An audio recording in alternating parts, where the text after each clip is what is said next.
Show me the connections here on, let's just start with, the Hunter Biden laptop thing. Yeah. How many were involved? How many of these agencies or other arms were involved in that cover-up? And they couldn't have coordinated. Are they just all motivated by the same thing? So I think I'll disagree with you on that a little bit. I think they all coordinated. You cannot have that nature of an investigation. Let's remove Hunter Biden. Let's just say you have a laptop.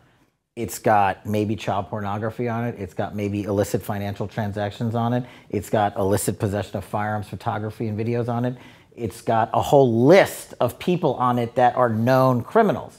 That sounds exactly like the Hunter Biden. But I've received those as a prosecutor at DOJ, and what we do is we take it to the FBI and we exploit the whole thing immediately. It doesn't take long. It takes a couple days, and then it takes another week or two to ingest the material. And then you put your leads out and say, okay, where are the crimes? Where are we going? Who are we going after? That's just law enforcement 101. That never stops unless someone or group of people tell you, don't exploit the laptop. Don't look for the data. And then when you do find it, just say you found X and not Y. I've never seen a laptop. It reminds me of the DNC server hack, if we can go back real quick to that. Mm-hmm. James Comey, for the first time that I can remember the FBI in U.S. history, had an intrusion of a political party's home network. Intrusion, bored in. And the FBI would go there normally, take the entire server and spend weeks exploiting that thing because it's so big. Comey handed the server off to CrowdStrike. And the CEO of CrowdStrike at that time was this guy, Henry, who used to be James Comey's assistant. Not only that, he gave the private funding contract to CrowdStrike to exploit the DNC server because the fake news and the DOJ and the FBI wanted the narrative out there that Russia did the intrusion. But only 25% of that server has ever been exploited to date because the FBI gave it to CrowdStrike.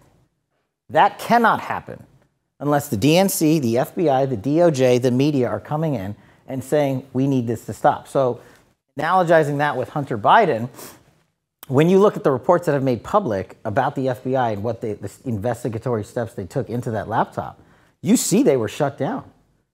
You see now whistleblowers coming forward, whether it's the tax angle, which is a whole nother animal, or the criminal probe. You see it went up the chain and people said no. And here's the most glaring thing. Never in my life, as in law enforcement or intel or DOD, when we had a target of investigation and we said, we are going to go interrogate you, were we refused. Not by the target, but by DOJ. The DOJ and FBI shut off the investigatory investigation interview request of Hunter Biden 2 years ago and never allowed it to happen. That cannot happen unless it's coordinated by the deep state. So is the president running the country? Who's running the country? Now? Yeah. No, I think it's an extension of the Obama administration. I mean, we'll give you an example of the cyclical nature of the deep state. Look, Susan Rice was in there up until 2 months ago in the White House. Samantha Powers, who... USAID, who was one of the individuals that I caught leaking General Flyn's name to the media, is back in power in the White House. Those are just two examples. Jake Sullivan, the current national security advisor to the President of the United States, is the guy that was out there advertising the Alpha Bank server connection that they had bought and paid for to the world, as saying, look, we have proof of Donald Trump's a Russian asset, when they were the ones that launched that operation to fund that false narrative. He's at 1600 Pennsylvania. So, in my opinion, that crew of the Clinton-Obama class has been running the democratic institution for a long, long time. And they're not stopping with Biden. They're smart enough to know they want Biden out, but they haven't figured out yet how to do that. Yeah, I wondered. I mean, he looked like, you know, what I knew what we had on him because we did an investigation on the impeachment. So that took us to where over Ukraine. Right. That took us to Ukraine. You start looking into Ukraine, you're like, what? Everybody is there. Everybody is there. And I thought, when he came in, they must be hoping that he's going to die in office or he'll retire, and he's just a shill at this point. He's just, he's just do this, do that, do this. Or Republicans will take the bait and impeach him. And so I've always said, and I fight everybody on this, impeaching Wray and Garland is the maneuver. Impeaching the guys that have created the two-tier system of justice and getting the documentation of their corruption to the American public before the election is the maneuver. Impeaching the two individuals that have violated 6 congressional subpoenas apiece and committed felonies is the maneuver. The political potshot is get Biden, and what you have is the Democrats and the deep state coming in and saying, thank you. We don't want this guy to run. They're not stupid. Saying that about the deep state is dismissive. They're evil, vindictive, and very smart. And so far, we've taken the bait on Capitol Hill. A lot of the people are not in government anymore. A lot of the people that were at the FBI when you were looking into the Nunes memo or the DOJ, they're not there anymore. Yeah. I guess the thing that's so irritating is people just fill their positions and business as usual keeps going. Who did you see then that were just as integral in going after Donald Trump or just being agents of the deep state? Who are still in government now that we should be looking at? Like, let's start with the DOJ. So yeah, great starting point. So Russiagate was launched in the National Security Division of the Department of Justice, where I used to work, where John Carlin was the head of the NSD, a U.S. Senate confirmed presidential appointment.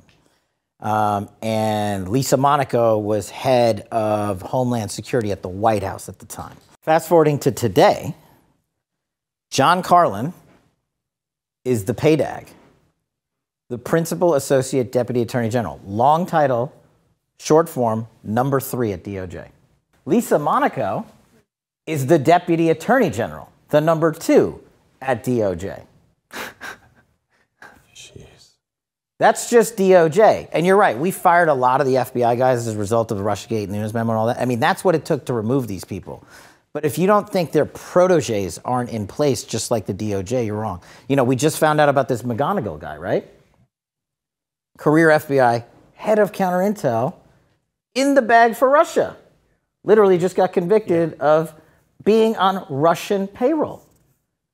He was the counterintel guy at FBI, one of them, during Russiagate. I think it was pretty obvious that people like Andrew McCabe were part of the deep state when he was at the FBI. He's gone, but not really.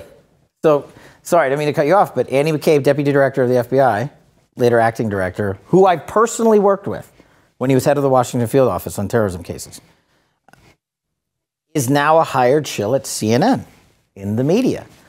Where's Peter Strzok? CNN. So they get these guys who author the Russiagate criminal conspiracy, channeling the fake news media and putting out a furtherance of that conspiracy. So why they might be out of the FBI, these guys aren't stupid. They're down in the media advancing the next narrative. Former deputy director of the, and if you're a regular American sitting at home, hasn't been paying attention for a long time, oh wow, deputy director of the FBI, I gotta listen to this guy. This guy who, by the way, broke the law during the Hillary Clinton email investigation and unlawfully leaked, as the deputy director of the FBI, information of an investigation to the media. And then went to go work for the media. It gets better, though. Yes, he did go to work for the media ultimately. We fired him in the Trump administration, right? We took his pension because that's the penalty. Mm-hmm. He would later go to work for CNN. And do you know what Joe Biden did a couple of months into his tenure as president? Restored his pension. Restored his pension. In full. You can't make this stuff up. There's no consequences. It's like the lawyer that doctored evidence to get the FISA warrant on Carter Page. Can you imagine if... Altered evidence. Yeah, the FBI guy, Kevin Kleinsmith. He's still in. He is now... I think he's in the private sector. Okay. But here's the crazy part. If I, Kash Patel, a national security lawyer at the DOJ, deleted information that the CIA had given me and said, hey, you, FISA court, secret surveillance guys, All good, nothing to see here. Pled guilty to that felony, and the DC bar gave him his bar license back last year. Oh my gosh. He can now practice law again. And do you think that there isn't 10 firms lined up to hire that guy? If he was that devious enough to work with the deep state to do that they're not doing it again? And Kleinsmith, are we to believe that he just did that because he's like, yeah, I'm just going to get this done? Or was he told to do that? And I'll connect the dots for you. This is another name, James Baker at the FBI. Not there anymore, but he was the general counsel, the top lawyer at the FBI. In the FISA process, he's the guy that signed the warrant for Comey on Russiagate. Okay? He gets caught having that meeting with Sussman. If you remember, the whole Sussman trial from the John Durham episode where he gets Alpha Bank information brought in by a Democratic operative from a big law firm. Mm-hmm. It's one of the groups you don't have up there. The big law firms are killer, in my opinion, when it comes to Democratic. Perkins Coie and all those guys. Mark Elias, Sussman, these guys all meet with the James Bakers of the world to conjure up a Russia narrative, which he allows to go on his watch. And he permits the information that he knows was false to go up the chain to a FISA court. It gets way worse. Wait, I'm just warming up.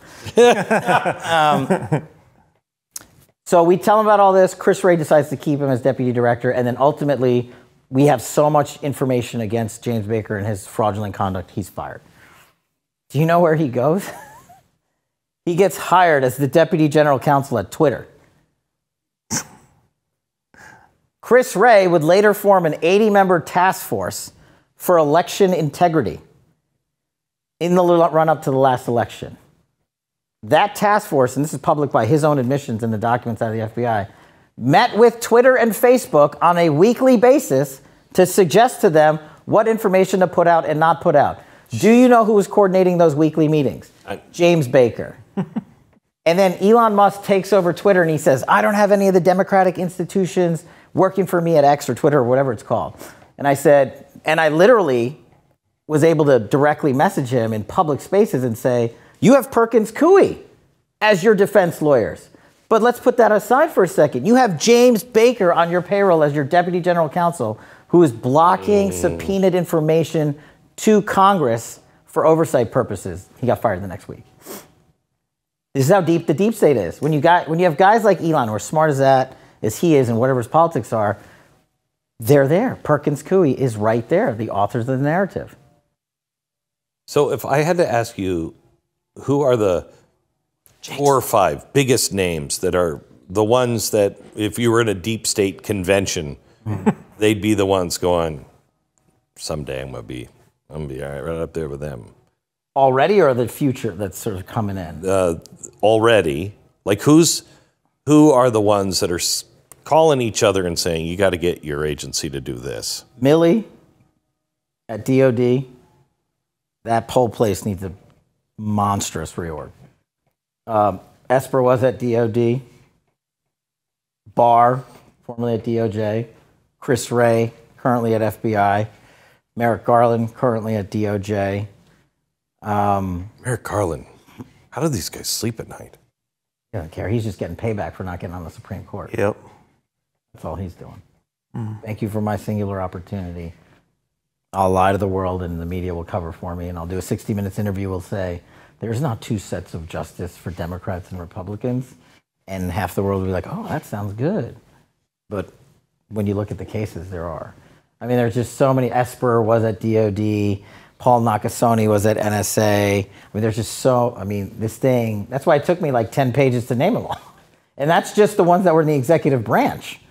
We haven't even gotten to the legislative goons or the judges that have rubber stamped the deep state operation that has been going on. They were supposed to be our last constitutional check.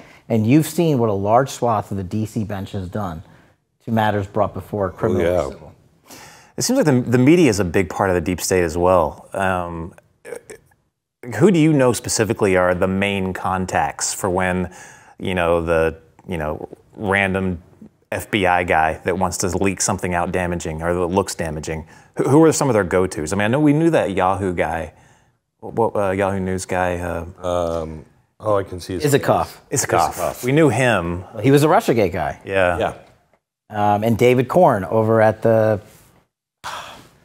Those were the two articles the FBI substantiated the Donald Trump FISA with, but the FBI leaked the information to them so they could use it. Yeah. So that's a great point on a micro level, but I think it's still going on at places like the Washington Post and the New York Times. When you talk to the New York Times and Adam Goldman and Nakashima and those folks over there, and then when you go over to the Washington Post and it's Woodward, we'll just bring it up to current events.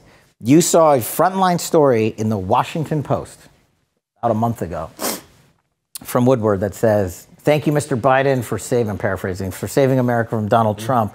And we'd love for you to, be glorified and shown the exit ramp." The Washington Post is saying Joe Biden should leave the presidency. That's not by accident. It's because Woodward's have been fed information from the FBI and DOJ for decades. And I guarantee you, dollars for donuts, that they gave him some of the goods they have on Joe Biden that the public doesn't know about the pay for play, about the fraud, about the corruption, about the CCP, about the Ukraine. And they are saying, we need to show this guy the exit ramp, help us do it, and then we'll never have to tell the world, since Joe Biden left the presidency, we're not going to go after an old man of his criminal conduct. Or they're trying to force him to commute or pardon Hunter. Those, to me, are the two avenues they're trying to work besides impeachment to get rid of Biden.